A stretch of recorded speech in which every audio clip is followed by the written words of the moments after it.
Hey, welcome or welcome back. It is, as always, good to see you today. Yes, I am still behind on my videos. Here's what I have to work on. I have 5 live streams and like 3 regular videos, counting this one, to catch up on the happenings in the Amberverse, and then my own personal videos that I need to get edited. But I put the Amberverse content first because that's what most people are here to see. So I've got a cup of coffee. So let's see what we have in Destiny's The Truth of the Breakup. So we're gonna get Destiny's side of the breakup and see what she has to say. So since I have a lot of videos to try to work on today, let's go ahead and just get on into it.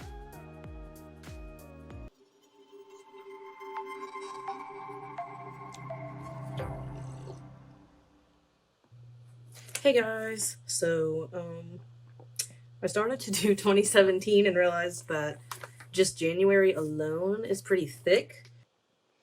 Ooh, thick. Because that's when a lot of stuff happens, so I think I'm just gonna make... My hair's very messy today. I'm so due for a haircut. just January as a Alright, part. just It probably won't be January. as It's 30 long as like minutes. the two-parter from before, but there's a lot going on in this video, and you guys want a video, so just gonna get it over with. Alright. Alright, so... Man, having an earbud in with that burp is not fabulous. in the start of 2017, let's see. Oh, one thing I want to mention before I get into this, when I said that Amberlynn and my mom got into an altercation, Amberlynn didn't hit my mom. She didn't get the chance, basically. She kind of... She didn't get the chance. I mean, would she have retaliated from being whacked over the head with a K-cup holder? I will say that there is never an excuse for violence like that. Amberlynn does not deserve that, no matter what, I mean, she says or does. She can be disrespectful, but getting hit over the head with a K-cup holder, that's really not okay. just like, I don't know if my mom like slapped her, did whatever to her, but Amberlynn just essentially fell to the floor and just took it. Okay, what's she talking about the altercation? Because the altercation that she told us about was her mom hitting Amber with a K-cup holder. I don't remember any other altercation. She said they would get into arguments. What's Destiny talking about now? Is she not remembering things correctly? She mentions the thing where I got called an it at a restaurant again. I already addressed this before, but that did not happen. Okay, so we have competing stories here about Destiny being called an it. I personally can't really imagine a server saying it. I would imagine they would say they if they weren't sure of the gender of the person. Sorry, my switch is off balance. But I don't know why. And really, well, because she wants to cause drama. But that's a strange thing to make up. And so I think Amber said that Destiny had left the table, so Destiny wouldn't have heard it. So, believe what you want to believe. I would imagine the server would have said they, but, I don't know the server. I don't know the server's beliefs or thoughts or what the server would say if they didn't know somebody's gender. So, make your own guess on that. Did not get called an it. And when she's explaining it in this part, she makes an excuse that I wasn't there to hear it. So, who's to say that actually happened? Right, who knows? She talked about how we do a lot of date nights and stuff. I wouldn't really call it date nights. I would call it Amberlynn making a plan for the day and doing it. She said that her favorite date night, though, was to stay in bed and cuddle. We like 98% of the time never did that. We were always having to go somewhere. Like we never stayed home really. Um, she said something about us paying for the U-Haul when we moved to Kentucky. I stated that before. We did not pay for that U-Haul. Her foster mom did. Okay, so we have a discrepancy here about the U-Haul.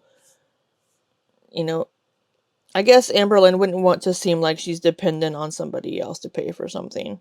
So, but that is something that she would have been untruthful about. um, there's a video of me trying to knock down the icicles, and like in the video that I watched of it, it is PR positive, by the way. I will try to remember to mention them in the description. It like zooms in PR positive. Is that a group or something? on me missing every time I try to hit an icicle. I'm only 5 foot, so Oh, Destiny's short. got a little offended. Not really, but that's why I couldn't reach the icicle. We all read our fortune cookies, and mine said new changes coming soon, and I put i.e. dumping Amberlynn, because at this point in time things had been rocky for a little while, as y'all know. Amberlynn started talking about, Look at that. The fortune cookie was right. she started talking about having anxiety attacks at work. I only ever remember her having an anxiety attack at work, like, I don't know, like a couple times. It was not like an everyday thing towards when she was quitting. I didn't understand why she was quitting the job. Like, she literally just, like I said, we went to the new building and she just was not having it. I don't know what it was. I think really she just didn't want to work. I think she just wanted to do the YouTube, and that's just what. Probably. I mean, she probably just really wanted to do the YouTube. Maybe she was having anxiety issues. Who knows? You know, we're not inside Amberlynn's body or head to know what she was going through. But she probably just wanted to work on YouTube. She was starting to gain a following. In the last video, I didn't keep this in the video, but she was up to like 13,000 subscribers, I think Destiny said. And so she was probably starting to earn a little bit of money from it. And she probably wanted to really work on building that audience and using it as her full-time income. She decided to do. I said I thought the job would be perfect for her. It didn't require a lot of anything, and it was really easy money because she was good at it. It wasn't hard work, and it made good money, and you were just sitting. Like, it wasn't strenuous. It wasn't nothing. You know, like, I don't know. Yeah, I mean, data entry can be, I mean, I've never done data entry. I'm a technical writer. I work on documentation for conveyor systems. I do the illustrations. I got to make a video on Friday for my job, so I got to put my mediocre video editing skills to use at my actual job. Made a training video for a product that we made.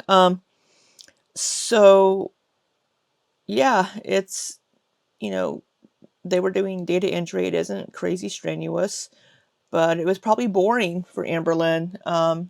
So she probably just didn't want to do it anymore. You know, I understand that, but you know, she's done well for herself on YouTube. So, you know, for her financially, it was probably the right decision to make. She made up a lot of excuses of why she wanted to quit her job. And she stated, I said that I was like, yeah, you need to quit. You know, just you do YouTube and stay home. I did not tell her that straight up. I told her that she's an adult and it's clearly her choice. You know, Right. she's grown. It's her choice. I shouldn't have a say in if she wants to keep her job or not. That is true. However, when you are in a relationship, and I don't think they were into their own apartment yet. They may have been. I can't remember. Sometimes Destiny will bounce back and forth a little bit in her notes. But when you're looking for your own place or looking to be able to contribute to your household, you might have a say in that. You know, that's kind of a mutual decision that needs to be made of, hey, I'm working on building my YouTube audience. I'm making a couple $100 right now, but if I work on building this audience, I can start making more and contributing to the household. So, you know, that's kind of a mutual decision that needs to be made in the relationship whenever you are both providing for the household and in contributing. She was making decent money on YouTube, though, I can say. I don't remember exactly how much, but she was making pretty decent money. Well, there you go. I mean, if she's able to contribute to the household doing YouTube and she doesn't need that job, then, I mean, there's no harm in making that her full-time job. The only bad thing is YouTube is very volatile. You could crash and burn at any minute, and she could lose her source of income. I went to the ER, and this is where they told me it was probably stress induced. I don't know why she doesn't mention that, because it was literally in the paperwork that I got back. Went to the ER and it was stress induced. So she doesn't tell us here, and I don't think she said it before I had paused, what the issue was. But in her first video for this, the whole T1 video, the first part of 2016, she had said that she was starting to get really stressed in their relationship. And she starts talking about how I had referrals and stuff to follow up with people. I didn't have health insurance at the time. I literally just lost my health insurance because my dad was going through a divorce. So health insurance was just not. Did your job not offer health insurance so that you could switch to it? I didn't have it. Let me see. And then I also put, this says, Amberlynn was not fired from her job. She just never went back. That's literally it. She literally had me take her home. We stayed home for a day, and then she literally just never came back. I know that our boss did call her and try to talk to her about, like, oh, like, what's wrong? Why don't you want to stay? And she didn't give a 2 weeks notice. She just up and quit. That's kind of shitty. She gave her a chance to, like, make up her mind, but she obviously made up her mind. After she quit, she really wanted me to, when I went on lunch, because we only got a 30-minute lunch. We got 2 15s and a 30. And during lunch, she wanted me to sit in my car and call her and just talk to her on my 30 minutes of lunch, which wouldn't have been a big deal. That's the only lunch you get. I mean, let the person chill and relax and have their lunch in peace. But I don't know, like, it was like I had to, I didn't have a choice. Like, I couldn't be like, oh, actually I wanted to hang out with so-and-so during lunch, whatever. No, that was not an option. It's kind of controlling and it'd be a red flag. You'll see that coming in a minute. Let me see. I had friends that I wanted to hang out with, but Amberlynn only really wanted me to sit either with Charla or be in my car and talk to her. That was literally it. Like, I could go on lunch with Charla. Me and her could talk. Or we would end up calling Amberlynn, whatever, anyway. She started doing a lot of weigh-ins here because she got a new scale. And I also put, at this point in time, Dana and I hadn't spoken since, like, before Thanksgiving. And I'm not sure if I believe that. And we still weren't talking at this point. Had not spoken since Thanksgiving. So this is where it's going to get interesting for y'all. Are they starting to talk now? Y'all have thought different for so long. She hit 30,000 followers. Charla started calling out a lot and hanging out with Amberlynn when she would call out. I put Amberlynn is probably 68% soup because she recorded so much soup. She started watching a video to herself and got emotional, blamed her weight gain on mental illnesses, which, I mean, it is mental, but, like, I don't know. She has the power to do so, and she's just still not done it. Like, obviously, she's done it before. She just can't do it now. I don't understand. Yeah, Amberlynn is always the victim. I've said that many, many times, and doesn't take accountability. If you know that it's, I have a mental issue for it, then once you recognize that's the problem, then you can work on getting help for it. Amberlynn was making enough money to seek out therapy. About her childhood and living in a trailer and that she broke her ankle. I didn't remember this story. Like, I remember her talking about wearing her mom's high heels all the time, but I don't remember the broken ankle part. But I guess that would make a lot of sense. But she said she broke her ankle tripping over her bike because she didn't want to listen to her mom and take off the heels before she went and got her brother. She had a cast but refused to use crutches, so she just stayed out of school, and her parents basically just helped her walk around. Okay, so after that, Okay. she starts explaining that we broke up because we broke up 13 days into January. So she did all this boring stuff, and then Okay, so they broke up January 13th-ish. it happened. So the night that we broke up, So were they, I don't know, yes, they were in their own apartment at this point because I think that was what, like November or something, or October, because she said some coworkers had moved into an apartment a few apartments down from theirs. I went on lunch, but I wanted to eat lunch with my friends. Literally just sit in the building of work at a table and sit with the friends I had made. It was literally 2 people. And Dana was not one of them. Just hanging out. I thought there was something on my finger. It could just be, I think it's, yeah, it's pencil. Amberlynn wanted me to call her, and I did lie to her. Okay, so I'll admit to that. I lied to her and said that they were doing announcements at lunch that were important, so I couldn't call her. Like, I had to stay in the building.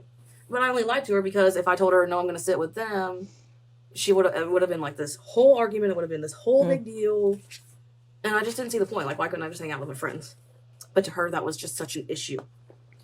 I understand this. I have an ex-girlfriend that was very controlling. They didn't want me to have anybody else in my car. If I was going somewhere at lunch with people, nobody else could be in my car. Why was somebody else in my car? Why are you taking somebody else? Very controlling, very jealous, and that's not a good relationship. So Amberlynn texted Charla about these announcements, and of course Charla didn't know what she was talking about. So she said we didn't have any, and Amberlynn was going off on me.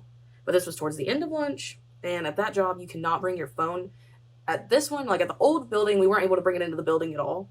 But at this new building, we had like a cafeteria type area with lockers, and then you went into like the locked side of the building. We couldn't bring our phones into that locked side. Like they had to stay in our lockers. So she was going off. I didn't have time to argue with her. I had to put my stuff up and I had to go to work.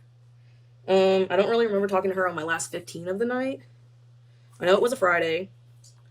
I said the drive home was about 30 minutes, and she called me. We were going off on each other, just screaming back and forth, and I was just tired of arguing with her and her trying to be so controlling. And I literally broke up with her, and then I hung up. And then I just refused to answer the phone, and she kept calling to the point I just turned it off. And I think I must have turned my phone back on at some point because I ended up meeting Charla, and I put Jalissa, but it was not Jalissa. It was what is her name? It was her cousin, not her sister. And I don't remember her name. It's like drawing a blank. I don't know why. I ended up meeting them at Walmart though, and then one of my friends that I had ate lunch with, and we went somewhere to eat, and we hung out like for the majority of the night. I just didn't want to go home. I didn't want to deal with her. Understandable. Which was kind of, I think Charla was trying to be sneaky, but also kind of, avoidance isn't going to help it any. On that end, like you'll see in the upcoming months why I say that. Charla was a double agent. I came home and she tried just arguing with me some more, trying to figure everything out, and I basically just explained to her that she wasn't changing. I don't know, like she wasn't, like we weren't clicking no more. Like it was becoming more of a hassle in a relationship, So I was like, you need to work on you and I need to work on me. So I didn't want any kind of relationship. Both young. I really just didn't. I didn't know what I was going to do, but I knew it wasn't being with her. Finally just went to sleep. Did have to sleep in the same bed as her because that was a whole thing. I went to my mom's the next day and just tried. Yeah, well, I mean, probably didn't have 2 bedrooms, 2 beds to sleep in, but yeah, apparently Amberlynn makes her exes sleep with her still in the same bed, even after they've broken up. She did it to Becky too. Stay gone for the day, and then Sunday it was Charla and I just hung out. I think we had already had that planned. I don't know, but it was just her and I. We just went to like a sandwich place, and then I think I went home, and then I went to like Goodwill or something. I just stayed gone the majority of the day. On this day is when I changed all my social media. Like I changed it all to single. I changed, like took her out of my bio, changed my profile picture. I really was just done. I didn't want to fix it, and I knew she wouldn't change. Understandable. Like I said, she did still make me sleep in the bed with her. She blames it on her attachment issues and anxiety, but I literally just gave in to sleeping in the bed with her just to not hear it. And I think Amberlynn very obviously has abandonment issues and attachment issues. It probably stems from her childhood. I had been reorganizing some of the shelves in that guest room, and the bed had stuff on it, and I just hadn't had the time to get the stuff off of it. At this point in time, Dana had a boyfriend. So, actually, one of the girls, like after me and Amberlyn broke up, it was literally like that night. It was one of the girls that I ate lunch with that I lied to Amberlyn about. We hung out that night, like I said, that we broke up, and Charlotte, and I don't know, like, I was like, oh, maybe, I thought about just, like, messing around with this girl, basically. Not anything coming out of it. I just was like, I don't know, kind of like a rebound type thing. I was like, maybe that would happen. I hadn't talked to Dana yet, though. Let me see. I said I wasn't wanting anything serious. And then it wasn't the day after me and Amberlyn broke up, but like the second day. So it was the day after I changed all my social media. Dana actually texted me and she just said, hey. And then I just said, hey, back. So, so Dana noticed, oh, hey, look, Destiny's single now. Let me message her. We hadn't talked since Thanksgiving, like I said. And she just asked if I was okay because she saw my picture change. And I just explained to her what happened. And that was that. You know, like she had a boyfriend. That was that. And then I actually started trying to hang out with that other girl a lot and just basically trying to put her moves on, trying to get with her. Trying to hook up with her. I wasn't sure what was going to happen with that, but it was just like also keeping me away from Amberlyn. I was just like, I also just talked to her, kind of like confided in her, just talked about stuff with her, you know, like we ended up still being friends after all this, by the way. Like it didn't go like sour or anything, just when me and Dana started dating. So did you hook up with her? I ended up asking her out on a date though, just to see like where things would go. And she basically just told me she didn't want any sort of relationship because she had just some personal stuff going on that she wanted to work on. And then I saw on Facebook that Dana shut down. Poor Destiny. Her boyfriend had broke up. And I just casually texted her and we just were talking. We ended up talking all that night.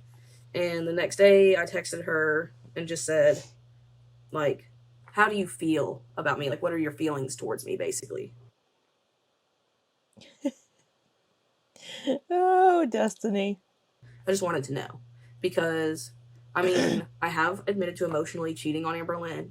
And it was, like, I didn't have, like, full-on feelings for Dana in, like, the time before when we were talking. It wasn't, like, flirting or anything. Like, Amberlyn even says, like, she read our text messages. There was nothing there. But I don't know. Like, I just wanted to know her more. Like, we just clicked really well. Is really what it was coming down to. So I didn't know if it was, like, real feelings or if it was just I needed a friend feelings.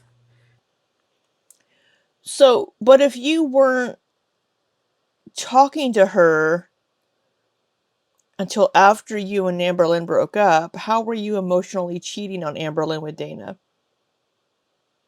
I mean, I think she was. I think she was interested in Dana before and was kind of, you know. Because I would talk to her about stuff. So, I asked her that though, and then she didn't text me back for 3 days. So I just took that as she didn't. I was like, well, maybe, because I think I was on the fence that she was bi. I think her friend had told me that she was. Like, she was a friend that was in our training class. I think she told me that Dana was bi, but she had dated a couple boys in the time that I knew her. So I didn't know if she was really bi or if she just had dated a couple girls, but she was just like, you know, on guys now, whatever it was. I just went about my business though. Those 3 days, I didn't like bother her a whole lot or anything. And then she texted me back finally on like that third day. And she said that she had feelings for me and had feelings for me since November when her and I were like just friends. And that's why she stopped talking to her. Like I said before, she literally just quit talking. Like after Thanksgiving, I could just be like, hey, nothing. Like she would not talk to me. So I just left her alone. I wasn't going to do anything. So I told her I felt the same way though. I told her how I felt kind of in November, how like I really just wanted to get to know her better as a friend. And then like now we had the opportunity to be more than that. And I said I kind of had thought about that before, but I was with Amberlyn. I think she might have had a boyfriend. And, you know, like it just wasn't the right time, clearly. Obviously. And November was when it started getting really rocky for me and Amberlyn as well. And that's when I think I had tried to talk to her a couple times, but like I said, she didn't respond. But that was when I just really needed like some kind of a friend because I needed someone to talk to about all this stuff. Understandable. And Amber was basically trying to isolate Destiny Have her call her during lunch so she doesn't have any friends at work. Always having her be home with her. So, yeah, Amberlynn was definitely emotionally abusive in her relationship with Destiny and with Becky, I would say as well. Absolutely. And financially abusive. So, And I know I had said I was secretly talking to my ex, whatever, but they weren't responding to me, like, I just needed someone to talk to. That's why I ended up hanging out with my mom a lot around this time, and I was just talking to my mom about everything. I said, so yes, I did sort of emotionally cheat, but I didn't act on it. Like, there wasn't any flirting or anything like that. That was just kind of like in the back of my mind kind of thing. So after we admitted to having some kind of feelings towards each other, we just started talking, and we went on our first date on the 27th of January. excuse me. After work, it was basically the 28th, because I think we got off at like 2 in the morning, so it was basically I'm sorry, I didn't catch that date. Did she say the 27th? So that's 2 weeks after she and Amberlynn broke up. 28th. We had already planned on hanging out Saturday night. So this was a Friday that we went on this little date or whatever. We had planned on hanging out Saturday night, but I was like, hey, would you want to go to the truck stop with me and just get some food and talk and stuff Friday night? So we did that, and we were at the truck stop till like, sorry, till like 4 a.m. just like talking. I actually was trying to figure out, like, because she told me her friend was coming to get her, but it was getting on so late. I was like, do you want me to just take you home? So, just really quick, for people that may not be in the US, truck stops are gas stations that also have a side for diesel fuel for the semis or 18-wheelers that travel through. And the truck drivers, also there are showers in there, they can shower, but a lot of truck stops will have restaurants attached to them. Sometimes it'll just be fast food like a Subway or a McDonald's or a Wendy's or something, but sometimes there'll be actual more like sit down kind of home cooking style restaurants attached. So this truck stop she's talking about would have had a restaurant attached to it, and a lot of truckers would be coming through and having food and dinner, but they're usually open 24/7 because the truckers pass through at any point in time in the day and are going to be hungry. So that's what she's talking about here, just in case you don't know. I used to work at a truck stop when I was in college. I worked for Love's Travel Stop. They opened a brand new one in the town that I went to university, and I worked there for like 6-7 months until I stopped to focus on graduate school. This is getting late, and she called her friend, and her friend had accidentally fallen asleep, and they had to go get her siblings from somewhere, and she was like, oh no, I'm late for that. Like, I don't know, they were doing something. So then she finally left, and we had planned on hanging out the next night, like I said, just at her house, just having like a little movie night, whatever. She had had a crazy day that day, I know, because, like I said, we were out till like 4 in the morning. Then she was out with her friend, and then she had to make up hours at work, because at this point in time at our work, if you missed any during the week, you could make up hours and go work on Saturday and work off however many hours you owed.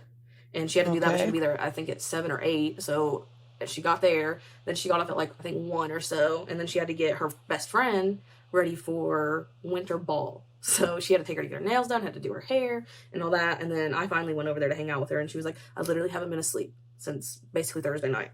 So she was super tired. All we did was watch movies. Let me see. And then I ended up staying the night with her because she fell asleep. Like, wow. I think it was after we had went and picked her friends up from winter ball. Then she finally just was like ready to crash, and I was like, F it, like, I'll just stay the night. Why not? As long as she was okay with it. And Amberlynn kept texting me, asking me when I was going to be home, and I was like, just not responding. And I just stayed the night. I know I remember waking up right when the sun was coming out, because her neighbor had chickens, and they started like cock-a-doodling, and I was like, Dana, there's chickens outside. And she was like, yes, there's chickens outside. I was like, oh, I don't know. It just kind of scared me. Beware the chickens. And things just progressed from there with Dana and I. You guys know how that went. I went home probably like after lunchtime on Sunday, and Amberlynn had me run her all around Lexington doing what she wanted to do, and then we went to the movies, and then not too long after this, me and Dana had talked about a couple things, and I didn't know it, but her and Charla had been best friends at some point. And oh, interesting. basically, I don't know who the Charla person is because I haven't seen really very many videos from the Destiny era, just some bits and pieces here and there. And I don't have time to go watch the whole Destiny era. I mean, I guess I could while I'm working, have it playing in the background, just listen, but you know. Yeah. Like, she was just telling me that when you're friends with Charla, like, that's gotta be, like, your only friend, and, like, basically, like, Charla won't want you to hang out with anybody else. And I was like, well, that's how Amberlynn is. Maybe that's why they get along so well. And she was like, well, me and her, Could like, be. I did everything with her. We did all kinds of stuff together. And then I think she said something about she either got, like, a boyfriend or something. I don't know. This was before we knew Charla. So this was before I think we even started working there. And she said that Charla just started, like, picking fights with her about stuff, and she just ended up not being friends with her anymore. And after me and Dana started, like, you know, hanging out a lot more, because I started eating lunch with her, obviously, after we went on the date or whatever. Obviously. Charla started trying to start some drama between me and Amberlynn with Dana. Just, like, she was just, like, spying on me, basically. Probably. She would just, like, text Amberlynn and be like, oh, this is what she's doing. But it literally, like, we broke up. It wasn't her business. It was whatever, you know? Like, I wasn't in Amberlynn's business asking her anything, because we broke up. Like, what's the point? So, but that is just January of 2017. And I'm going to finish out the year 2017 and try to go all the way up until this point so you guys have a better understanding of how things went down after me and Amberlynn were just friends, and everything with Becky, and, you know, just everything of that sort. So the tea is definitely coming. I hope this clears some stuff up about y'all calling me a cheater and all this. And like I explained before, even though I was secretly talking to my ex, it wasn't in a way like that. It was like as friends talking. You know, like, the only thing I'll admit to with Amberlynn is that I emotionally almost cheated on her emotionally. Like, it was in the back of my mind, but I didn't even try to act on it because I was with her. Sort of thing, you know, like, so there. And the only time I really... I would say she probably did emotionally cheat, but, you know. really cheated was when I was with that girl and I cheated on her with Amberlynn. That was the real time that I cheated. So... and I never gaslit Amberlynn. That's another thing. Like, she called me a gaslighting cheater, and that is not what I am. Did she do that in her Instagram? I don't have very many screen caps from Amberlynn's Instagram because I have a really hard time keeping up with it. I just don't pay as much attention to it as I should. When Amberlynn was answering questions about Destiny's videos here in her Instagram Q&As. She was just very controlling and wouldn't let me do what I wanted to do. It was always what she wanted to do. So there you go.